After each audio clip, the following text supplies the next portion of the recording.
My phone showed 14 missed calls when I got off the plane.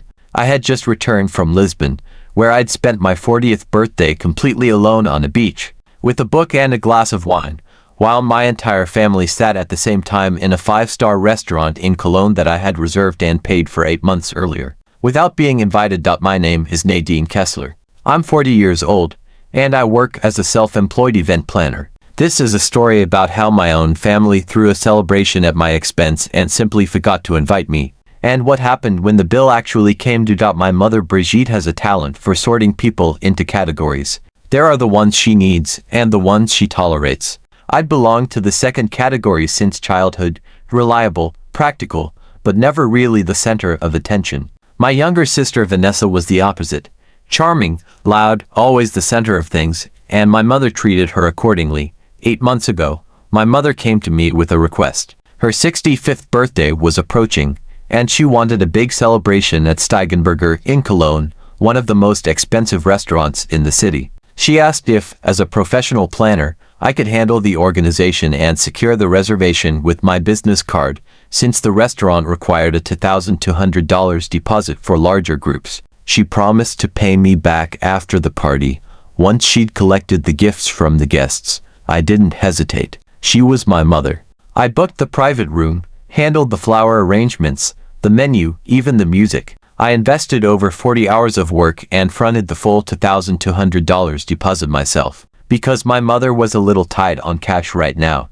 2 weeks before the party, I noticed I hadn't received an invitation. I asked my mother carefully. She laughed briefly and said, "Nadine, you're organizing it. You're basically already there." It sounded casual, but I immediately sensed something was wrong. A week later, my sister Vanessa called, excited, to talk about the seating chart. She mentioned the names of the 20 guests in passing. My name wasn't among them. I asked directly, "Am I invited?" There was a pause. Then Vanessa said, in that light, evasive voice she always used when she had to say something uncomfortable, "Mom thought it might be weird if you were both the organizer and a guest. The other aunts don't really know you that well. It could look strange." Look strange. I'd worked unpaid for 8 months, fronted $2,200 of my own money, and now I was too strange to attend the celebration I'd organized myself. I didn't say anything angry in that moment. I just said, "I see," and hung up. But I did understand something, just not what they thought I understood. I understood that my family had treated me for years as a useful tool, not as a daughter or a sister. I was the person they called when they wanted something organized, and the one they forgot when it was time for the actual celebration.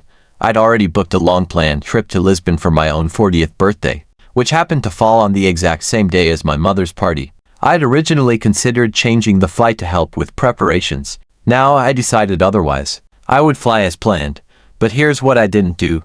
I didn't cancel the reservation.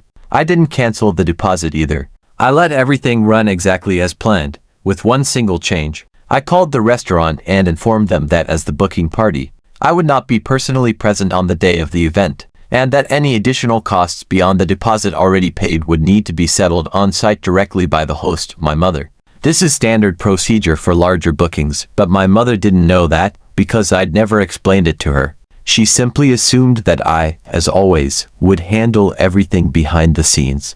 I flew to Lisbon. I sat on a beach, ate fresh fish, drank vinho verde, and didn't think about the party even once, until my phone exploded with 14 missed calls within seconds of landing.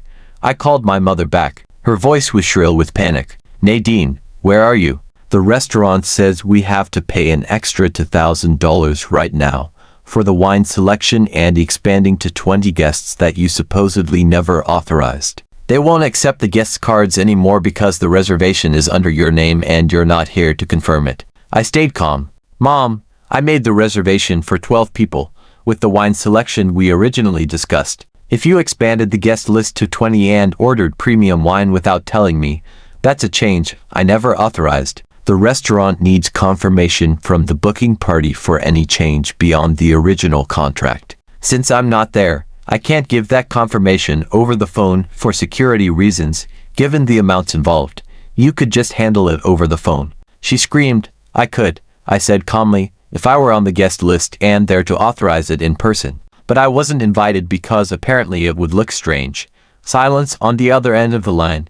so you'll need to cover the additional costs directly on site, I continued. The restaurant accepts credit cards. I later learned from my cousin Patricia, who happened to also be invited, what happened over the next few hours. My mother and Vanessa panicked because neither they nor my father had enough available credit for $2,000. They had to ask several guests to help out on the spot, turning the entire celebration into an embarrassing, chaotic scramble for cash. Right in the middle of the city's most expensive restaurant. Vanessa called me 2 days later, still furious. That was intentional, wasn't it? You set that up on purpose? I made the reservation exactly as we discussed, I answered calmly. If you changed it without me, that's your mistake, not mine. You could have just helped us. I helped for 8 months, I said. I invested $2,200 and over 40 hours of work for a party I wasn't invited to because I'd supposedly look strange. I don't owe anyone anything anymore. My mother never called to apologize. Instead, she told the extended family a version of events in which I had deliberately sabotaged her big day. I let it stand. I'd learned that some stories aren't worth correcting. The truth comes out eventually, especially when there were enough witnesses. The $2,200 deposit I'd fronted, by the way, was never repaid to me. I never asked for it again either. Some debts aren't worth collecting. Letting it go was the final lesson I taught my family. I would never again work and paid for people who needed me but never actually wanted me. Today I organize events for clients who respect my work and pay me for it. I haven't completely cut my family out of my life, but I've drawn a clear line. I no longer help for free, and I no longer show up where I'm not truly wanted. That's my story. A reservation, a forgotten invitation, and a family that only understood what they had in me once the bill actually came due.